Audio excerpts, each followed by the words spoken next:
नमस्कार दोस्तों, आज एक और पारिवारिक कहानी में मैं आपका स्वागत करती हूँ। आज की कहानी है, जिस पति को अनपढ़ गंवार कह अपमानित किया था, आज उसकी हैसियत देख पत्नी के पैरों तले जमीन खिसक गई थी।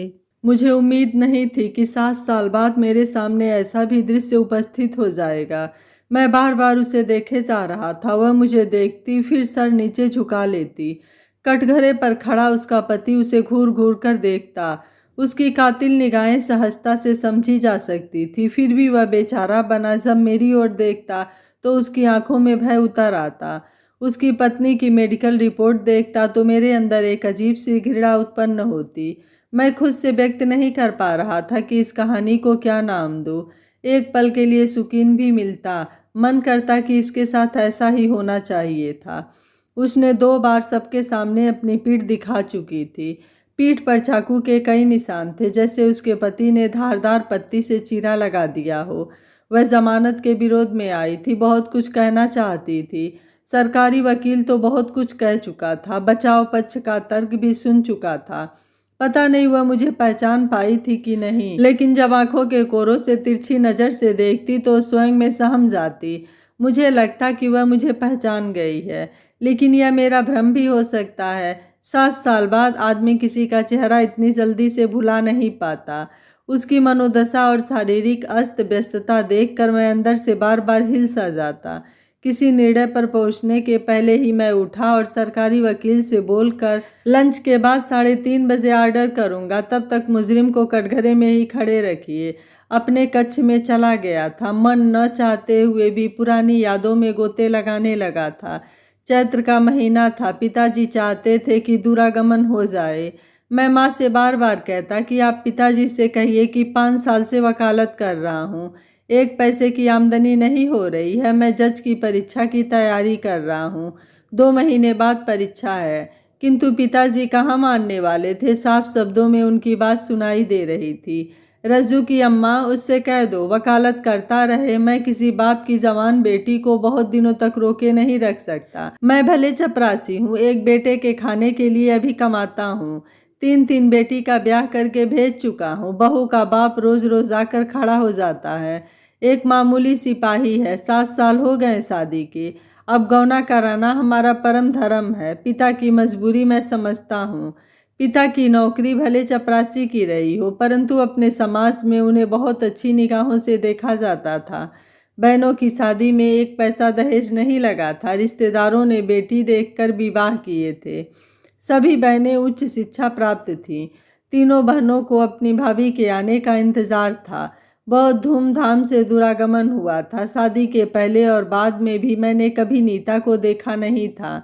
बहनों से सुना जरूर था कि रज्जू की पत्नी बहुत सुंदर है, एमए पास है, नौकरी की तैयारी कर रही है। लेकिन बाप चाहता है कि अपने ससुराल में जाकर ही तैयारी करे। उसे अभी 2 बेटियों का ब्याह करना है। जिस दिन नीता मेरे घर दुल्हन बनकर आई थी, मेरी बहनें, मौसी लोग अम्मा को साथ में बहुत नाची थी।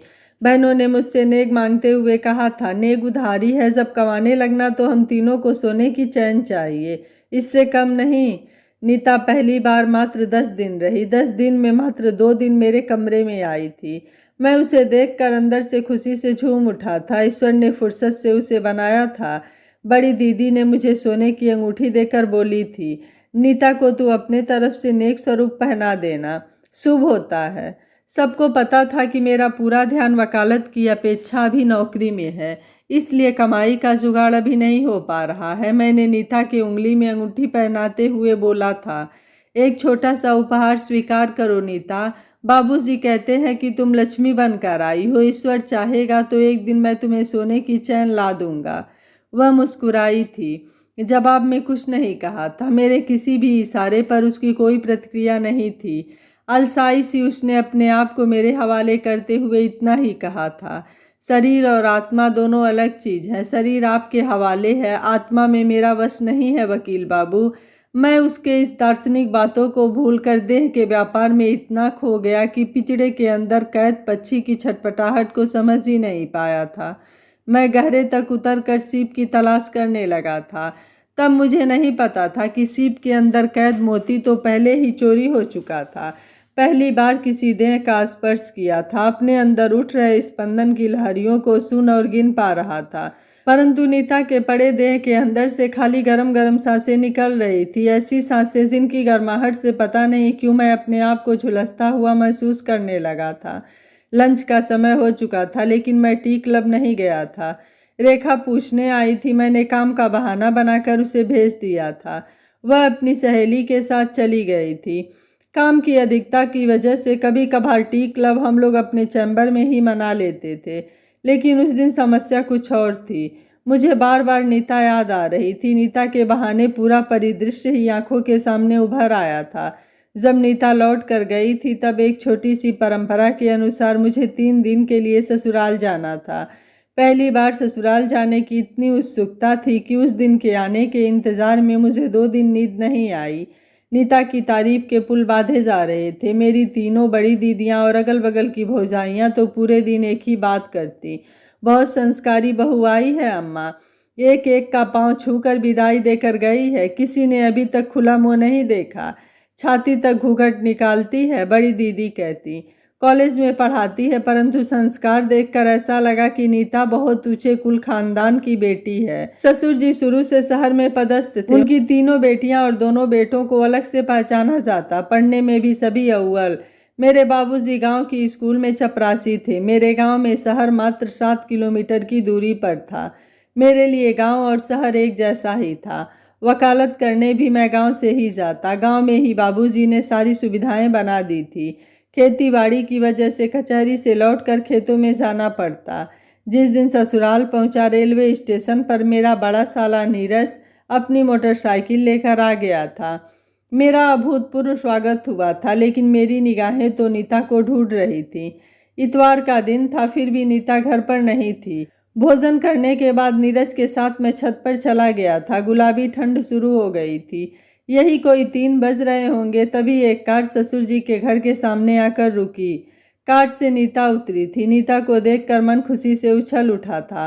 कार लौट गई थी। मुझे मालूम था कि नीता छत पर नीरज की वजह से नहीं आएगी। आखिर हमारे समाज में अभी भी लाज संकोच बहुत है। छोटा साला रोहन पान लेकर आया था। छत पर ही हम लोगों ने पान खाया और इधर उधर की बातें करते रहे थे। तभी छोटी साली राधा छत पर आई और धीरे से बोली, जीजा जी थके थके आए हैं, चलिए कमरे में विश्राम कर लीजिए। मुझे तो इसी पल का इंतजार था। नीता मेरे कमरे में आई और उसने गिद्ध दृष्टि से मेरी ओर निहारा था। मैं तो अंदर ही अंदर परेशान हो उठा था। फिर उसने कटाक्ष करते हुए कहा, यह मेरा मायका है, आपका घर नहीं। शर्म है तो है नहीं। आए और सीधे बीबी के कमरे में आकर पसर गए। यह सुनते ही मेरे पाँव के तले की जमीन खिसक गई थी। सारी खुशी एक साथ गुम हो गई थी। उसने मेरी ओर देखा भी नहीं और अपने कपड़े लेकर दूसरे कमरे में चली गई। अचानक मुझे ध्यान आया कि जिस वक्त मैंने घर से चला था, मैं नीता को फ़ोन लगाया था। नीता ने साफ शब्दों में कहा था, किसी के आने या न आने से मुझे कोई फर्क नहीं पड़ता। यह सुनकर मुझे अटपटा लगा था। यह तो महसूस हो गया था कि नीता के सामने मैं 19 नहीं बल्कि 18 हूँ। यदि जवानी में शादी हुई होती तो नीता पहली बार में ही मना कर देती। फिर इतना गंदा व्यवहार होते देखकर मेरा मन सशंकित हो उठा था। हो न हो कुछ तो बात है, वरना कोई भी पत्नी अपने पति का इस तरह शुरू से अपमान न करती। 10 दिन में 2 दिन की मुलाकात थी, वह भी रात के अंधेरे में। जब भी कमरे में आती तो 10 मिनट के बाद लाइट बंद कर देती। नीता का व्यवहार इतना बुरा लगा कि मैं बहाना बनाकर दूसरे दिन जोर जबरदस्ती करके लौट आया था। यह बात मैंने किसी से साझा नहीं की थी। अकेले ही मंथन करता रहा। 3 महीने बाद बाबूजी ने फिर जाकर नीता को लिवा लाए। 3 महीने तक न तो उसकी मेरी बात हुई और न ही उसने फ़ोन ही लगाया था। जब दूसरी बार आई तो कटी कटी रहने लगी। आखिर मैंने एक दिन उसे पकड़कर बैठा लिया और पूछ लिया, क्या बात है नीता, मैं तुम्हें पसंद नहीं हूँ या कुछ और बात है? मेरी ज़िंदगी में कोई है? पापा जी और मम्मी जी के दबाव में मैं चुप हूँ। आप मुझे तलाक क्यों नहीं दे देते? मैं यह सोच ही रहा था कि रेखा लंच से लौट आई थी। रेखा को दिखाने के लिए मैं किसी फाइल में झुककर पढ़ने लगा था। रेखा ने आते ही पूछा कि तुमने कुछ खाया कि नहीं। मैंने हाँ में मुंडी हिलाकर हाँ कह दिया था। उसके कोर्ट का समय हो चुका था, वह चली गई थी, परंतु जाते समय उसने मुझे गंभीर निगाहों से देखा था। मैं उससे कुछ नहीं कहना चाहता था। उसके मुंह से तलाक सुनकर मैं हक्का बक्का रह गया था।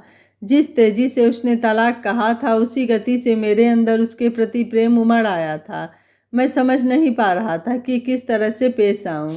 यद्यपि मैंने उसका प्रतिकार करते हुए कहा था, हो सकता है कि तुम सही हो, परंतु तलाक जैसा शब्द हमारी संस्कृति में है ही नहीं।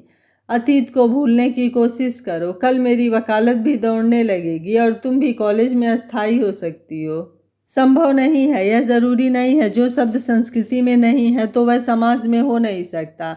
वह इतना बोलकर उठी और रसोई की ओर चली गई थी। मेरे अंदर द्वंद्व पैदा हो गया था। एक पत्नी के प्रति स्वाभाविक प्रेम तो था ही, दूसरी ओर नफरत के बीज भी पैदा होने लगे थे। आखिर तब भी मैं चुप रहा। मौका मिलते ही मैंने उसे फिर समझाने की कोशिश की। यहाँ तक कहा कि जो हो चुका उसे भूल जाओ, मैं तुम्हारी सारी गलतियों को क्षमा करता हूँ। किंतु यह बात घर और समाज में यदि फैल गई तो एक साथ दो परिवार संकट में आ जाएंगे। फिर उसने एक दिन अपने भाई को बुलाकर कॉलेज का बहाना लेकर चली गई थी। तब भी मैं चुप रहा, क्योंकि उसका व्यवहार घर में मुझे छोड़कर सभी से बहुत अच्छा था। खासकर अम्मा और बाबूजी की चहेती बन गई थी।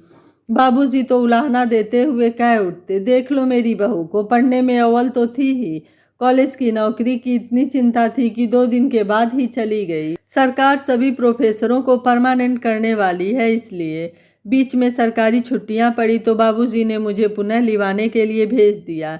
इस बार तो मेरे पहुंचते ही सास जी बोल उठी थी, बेटा 2 पैसे कमाने लगो, फिर पत्नी को ले जाना, ससुराल की दी हुई मोटरसाइकिल पर चलते हो। फिर उन्होंने और भी कुछ कहा, याद करने से पीड़ा उभर ही आती है। खैर, रात वाली गाड़ी से मैं लौट आया था।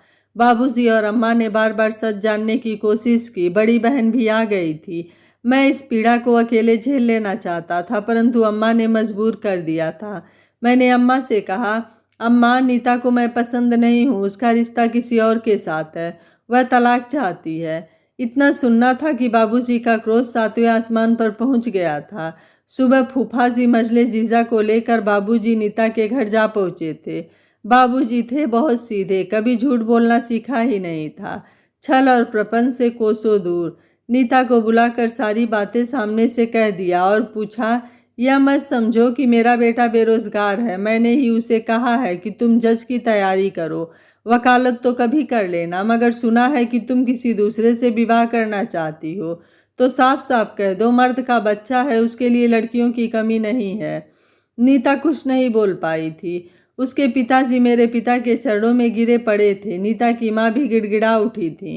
नीता के पिता ने हर बात को झूठी सिद्ध करने में लग गए थे। मेरी बेटी के जीवन में कोई लड़का नहीं है, क्योंकि मेरे फूफा जी उनके पुराने रिश्तेदार थे। उन्होंने सारी बातें खोलकर रख दी थी। नीता के दोनों भाई भी माफ़ी मांगने लगे थे। नीता की दोनों बहनें भी आकर कहने लगी थी। जीजा इसलिए नाराज होकर चले गए थे कि दीदी ने कहा था कि इस महीने बच्चों की प्रैक्टिकल परीक्षा है, अगले महीने चलेंगे। बस जीजा जी नाराज होकर उठे और चले गए। लेकिन नीता को लगा कि बात फिर बिगड़ रही है। वह बाहर आई और बिना किसी लाग लपेट के बाबूजी की आंखों में आंखें डालकर बोल उठी थी, बाबूजी, आपके बेटे की बात सही है, मेरी जिंदगी में दूसरा पुरुष है, मैं तलाक चाहती हूँ। मुझे आपका बेटा बिल्कुल भी पसंद नहीं है, गवारों की तरह रहता है। यह सुनते ही बाबूजी को चक्कर आ गया था। इतने बड़े धोखे की उम्मीद किसी को थी ही नहीं। उन सब बातों में मैं जाना ही नहीं चाहता था। मेरे 2 साल कैसे कटे हैं उसकी चर्चा भी करना उचित नहीं है। नीता ने अकेला मुझे गम नहीं दिया था। इधर इस गम में उसके पिता ने आत्महत्या कर लिया था और इधर मेरी माँ को हार्ट अटैक आ गया था। माँ किसी तरह बच तो गई थी, लेकिन कुछ दिनों के बाद उन्हें लकवा लग गया था।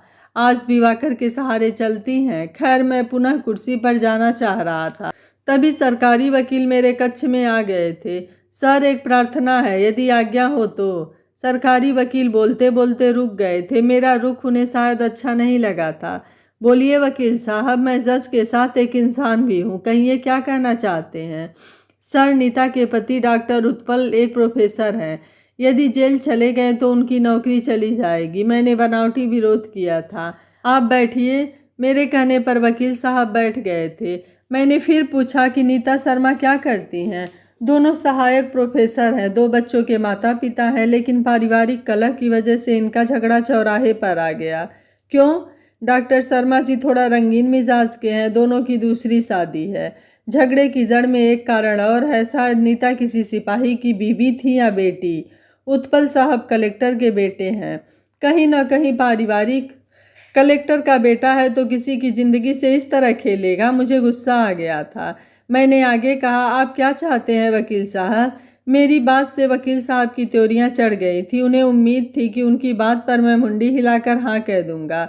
मेरे अंदर की पीड़ा उन्हें पता ही नहीं थी। यही वह शख्स था जिसकी वजह से मेरा जीवन 2 साल तक नरक बना रहा। वकील साहब को पता ही नहीं है कि नीता तलाक के लिए मुझ पर क्या क्या लांछन लगाई थी। इसी उत्पल के बच्चे के गुंडों ने तलाक देने के लिए मेरी कितनी बार घेराबंदी की थी। तब तक यह व्यक्ति कभी पर्दे के सामने नहीं आया था। नीता का ही चेहरा सामने रहा। मैं पागलों की तरह नीता की फोटो सीने से चपकाए इधर उधर भटकता रहा। नीता को ऐसा करने से रोकता रहा। जिस दिन तलाक हुआ उसी दिन नीता के पिता ने यह कहते हुए आत्मघाती कदम उठा लिया कि इस घर में या तो नीता रहेगी या फिर मैं। नीता का साथ उसकी माँ बराबर दे रही थी। आखिर ससुर जी ने अपनी लीला ही समाप्त कर ली। उनके ऊपर सामाजिक दबाव इतना था कि जिधर से निकलते उधर से ही 4 लोग थू थू करते। मुझ पर तो नीता का भूत ही सवार था। उसके बिना जिंदगी ही अधूरी लगती। दूरागमन की सारी तस्वीरें एल्बम से निकाल कर मैं घंटों उसे निहारा करता। माँ बिस्तर पर थी। मैं पागलों की तरह अपने कमरे में उन तस्वीरों को देखता पड़ा रहता। मेरे जीवन में आया तूफान शांत हो नहीं रहा था। एक दिन अचानक बाबूजी मेरे कमरे में आए और सारी तस्वीरें उठाकर बोले, रज्जू, मैंने तो तुम्हें मर्द समझा था। तुम तो बंदरिया के मरे बच्चे को सीने से लगाए उस औरत के लिए विलाप कर रहे हो जो अपने पिता को ही खा गई। उठो और उसकी चुनौती स्वीकार करते हुए मैदान में उतर जाओ। बाबूजी ने सारी तस्वीरों को आंगन में ले जाकर एक तीली जलाई और भस्मीभूत कर दिया। फिर मेरी ओर आंखें तरेरते हुए बोले, अतीत कभी वर्तमान से बड़ा नहीं हो सकता रज्जो। वर्तमान में जीना सीखो। वह दिन था और फिर आज का दिन। कभी नीता मेरे सपने में भी नहीं आई। मैं रात दिन संघर्ष करके उच्च न्यायिक सेवा में सीधा चयनित हो गया था। रेखा मेरी पत्नी है। वह चीफ इंजीनियर की बेटी है। उसके बाप ने मेरे बाप को मनाने के लिए कम से कम 50 बार मेरे गांव में चक्कर लगाया होगा। किसी ने कहा था कि रेखा तो मजिस्ट्रेट है, आपसे बहुत छोटे पद पर है। मेरे बाबूजी ने कहा था, मैं उसके पद से विवाह नहीं कर रहा हूँ। मुझे यकीन है कि इनका जीवन सुखमय रहेगा। मैंने रेखा को सारी कहानी पहली ही मुलाकात में सुना दी थी। रेखा मुस्कुरा उठी थी। उसने कहा था, सारी बातें मेरे पापा को पहले से ही पता है। ज़रूरी नहीं है एक रिश्ता सफल नहीं हुआ हो तो दूसरा भी वैसा ही हो। तभी वकील साहब की आवाज़ से मैं वर्तमान में फिर लौट आया। सर, यदि उत्पल जेल चला गया तो उनके पारिवारिक जीवन में संकट आ जाएगा, वकील साहब ने गंभीरता से कहा। मैंने कहा, वकील साहब, बहुत क्रूरता का मामला है। उत्पल शायद नीता को छोड़कर दूसरी शादी करने के फिराक में है। नीता के बयान से तो ऐसा ही। बात तो सही है सर, मुझे भी लगता है। मेरी बात काटते हुए वकील साहब बोले, कुछ लोग तो दूसरों की जिंदगी से फुटबॉल की तरह खेलते हैं। मुझे तो कलेक्टर साहब ने कहा है। उत्पल के पिता उनके दोस्त हैं, आप जैसा उचित समझे। वकील साहब, कलेक्टर साहब मेरे भी दोस्त हैं, मुझसे भी कह सकते थे, मैंने कहा। परंतु यदि महिलाओं के साथ ऐसा ही होता रहा तो न्याय का तो सर्वनाश हो जाएगा। मेरे तेवर बदले हुए थे। इस बार वकील साहब ने कुछ नहीं कहा था। यह एक अजीब संयोग था कि जिस शहर में मेरी और रेखा की पदस्थापना हुई थी, नीता और उत्पल पहले से पदस्थ थे। नीता ने जो जख्म दिया था, यदि उसे ध्यान में रखकर फैसला करता हूँ तो न्याय के साथ अन्याय होगा। यदि जमानत देता हूँ तो एक स्त्री के प्रति बढ़ रही क्रूरता को और संबल प्रदान करना है। चूंकि नीता कभी मेरी पत्नी थी, इसलिए इस प्रकरण को दूसरे न्यायालय में भेज देना भी एक विकल्प था। नीता को देखकर मैं तो पहली ही नज़र में पहचान गया था। शायद जिस कुर्सी पर मैं बैठा था उसे पहचानने में दिक्कत हुई होगी, या फिर उधर उसका ध्यान ही नहीं गया होगा, क्योंकि जिस तरह के घाव भरी अदालत में दिखा रही थी, उसे अंदाज़ा भी नहीं था कि वो मुझे इससे भी गहरे घाव देकर आई है। वकील साहब चले गए थे। मैं फाइल लेकर सीधे कोर्ट में आ गया था। उत्पल अभी भी कटघरे में खड़ा था। उसका चेहरा उतरा हुआ था। सरकारी वकील भी आ गए थे। बचाव पक्ष के वकील साहब भी दंदनाते हुए आए थे। नीता कहीं नहीं दिख रही थी। उसे अंदाजा ही नहीं था कि मैं कुर्सी पर बैठ गया हूँ। वह बाहर से उत्पल के लिए पानी का बोतल लेकर आई थी। उसने मेरी ओर नहीं देखा था, बोतल उत्पल की ओर बढ़ा दी थी। मैं इस दृश्य को देखकर असमंजस में पड़ गया था। उसकी नज़र जैसे ही मेरी ओर गई वह सकपका गई थी। मैंने उत्पल की ओर देखा और हल्की मुस्कुराहट बिखेरते हुए पूछ बैठा था, प्रोफेसर साहब प्यास लगी थी? उसने कोई जवाब नहीं दिया था। बोतल से पानी गटागट पीने लगा था। शेष पानी बाटल सहित नीता की ओर बढ़ा दिया था। मैंने फिर पूछा था, प्रोफेसर साहब, प्रोफेसर नीता आपकी पहली पत्नी है या दूसरी? दूसरी, वह इतना बोलकर सर झुका लिया था। वही प्रश्न जब मैंने नीता से पूछा तो उसने भी सर नीचे किए हुए बोली थी, दूसरी। इस बात पर कोर्ट में मौजूद लोग और मेरा स्टाफ हंस पड़ा था। बचाव पक्ष के वकील ने इतराज़ किया था। मैंने सभी को चुप रहने का आदेश देकर फिर उत्पल से पूछा, प्रोफेसर साहब, अभी कितने घरों को उजाड़ने का इरादा था? बोलिए। आपकी पत्नी ने अपने बयान में कहा कि आप किसी तीसरी से शादी करने के लिए इन्हें परेशान कर रहे हैं, इनके साथ अमानवीय व्यवहार कर रहे हैं। क्या यह सच है? उत्पल ने दोनों हाथ जोड़ लिए थे। वह कटघरे के अंदर ही बैठकर सर झुका लिया था। कभी कभी सक्षम आदमी भी कानून के सामने कितना बौना हो जाता है, उसका एक उदाहरण मैं स्वयं हूँ।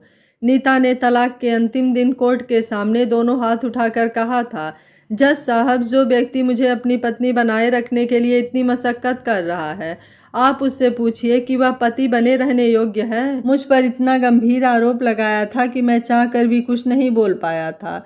बाबू ने जज साहब से उसी वक्त कहा था, साहब अब तो अति हो गई, मेरा बेटा तलाक देने के लिए सहमत है।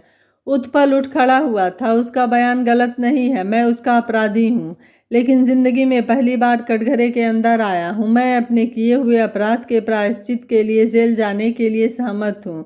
मेरी वजह से ही नीता का घर टूटा था। 4 घंटे की इस सज़ा ने मुझे बहुत कुछ सिखा दिया है श्रीमान। उत्पल की बात सुनकर सभी हतप्रभ हो गए थे। बचाव और सरकारी वकील भी सकते में आ गए थे। तभी नीता ने मेरी ओर कातर भरी निगाहों से देखा था। उसकी आंखें बहुत कुछ कह रही थीं। उत्पल से ज़्यादा नीता की आंखों में प्रायश्चित के आंसू छलक आए थे। नीता को सब कुछ याद आ गया था। अभी वह उल्टे पल्लू में खड़ी थी। अचानक उसने सर पर आंचल रख लिया था। उसके दोनों हाथ जुड़ गए थे। मैं 2 बच्चों की माँ हूँ श्रीमान। उत्पल जेल चला जाएगा तो बच्चों के जीवन में अंधेरा छा जाएगा। मेरे बुरे कर्मों का भोग बच्चे क्यों भोगें? मेरे पति को जमानत दे दी जाए श्रीमान, और मेरी सारी गलतियों के लिए मुझे क्षमा किया जाए।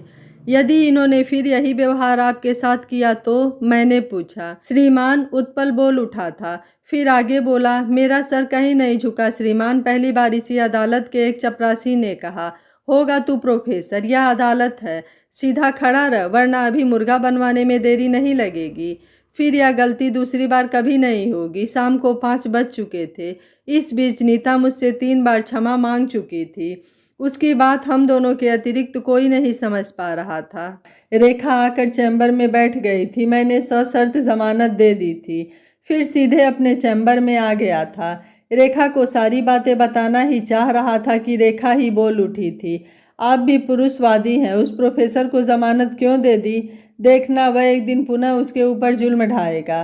तभी नीता अपने दोनों बच्चों को लेकर मेरे चैम्बर में बिना इजाज़त घुस आई थी। चपरासी उसे धुतकारते हुए भगाने लगा था, मगर रेखा ने चपरासी को डांट दिया था। किसी महिला से इस तरह का व्यवहार करना चाहिए, माफ़ी मांगो। चपरासी झेप गया था। नीता के पीछे उत्पल और सरकारी वकील साहब खड़े थे। बचाव पक्ष के वकील रजत जी भी थे। मैं भी उठकर खड़ा हुआ था।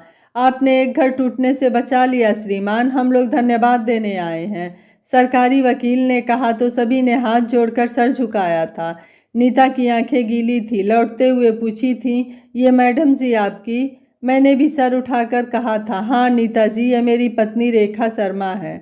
रेखा ने तब तक सभी को बैठने को कहकर चाय के लिए ऑर्डर कर दिया था। नीता की आंखों के कोर गीले हो चुके थे। इससे पहले कि कोई उसकी आंखें देखे उसने मुंडी झुका ली थी। मुझे लगा कि जैसे उसके अंदर प्रायश्चित का बौंडर उठ खड़ा हुआ है। वह सुबकने लगी थी। उत्पल बार बार उससे माफ़ी मांगे जा रहा था। शायद उसे भी सच का भान नहीं था। तब तक चाय आ गई थी। चाय पीकर नीता और उत्पल अपने अपने रास्ते को चले गए। घर लौटते समय हम दोनों चुप थे। रेखा बार बार मेरी ओर देखे जा रही थी। बंगले पहुंचने के पहले उसने कार रोक दी थी। मैंने पूछा कि क्या हुआ, तो उसने पूछा, नीता थी? हाँ, नीता ही थी, मैंने कहा तो उसने मेरा हाथ दबा दिया था। फिर कार पुनः स्टार्ट करते हुए बोली थी, तुम बड़े दिल वाले हो। कार बंगले के अंदर प्रवेश कर गई थी। चपरासी दौड़कर कार का गेट खोलने लगा था। अंदर से बाबूजी और अम्मा बाहर निकलते दिखाई दिए थे। 1.5 साल की मेरी बेटी तनु दादी की अंगुली पकड़े पप पकड़ती मेरी ओर भागने के लिए अपना हाथ छुड़ा रही थी। नीता मेरा एक बुरा कल थी, जिसे देखकर मुझे अपना अपमानित हुआ अतीत याद आ गया था। नीता के नाम से अगर मेरी जिंदगी में कुछ जुड़ा है तो अपमान और दुख, उसके साथ कोई भी खुशियां नहीं। नीता के मेरे जीवन से जाने का मुझे कोई मलाल नहीं है। शायद नीता नहीं जाती तो इतनी अच्छी पत्नी और यह खुशियाँ मुझे कहाँ से मिलती। यह कहानी आपको कैसी लगी, आप मुझे अपनी राय कमेंट बॉक्स में ज़रूर दीजिएगा। वीडियो पसंद आया है तो वीडियो को लाइक शेयर एंड चैनल को सब्सक्राइब कर लीजिएगा। Thank you for watching. मिलते हैं अगली कहानी में।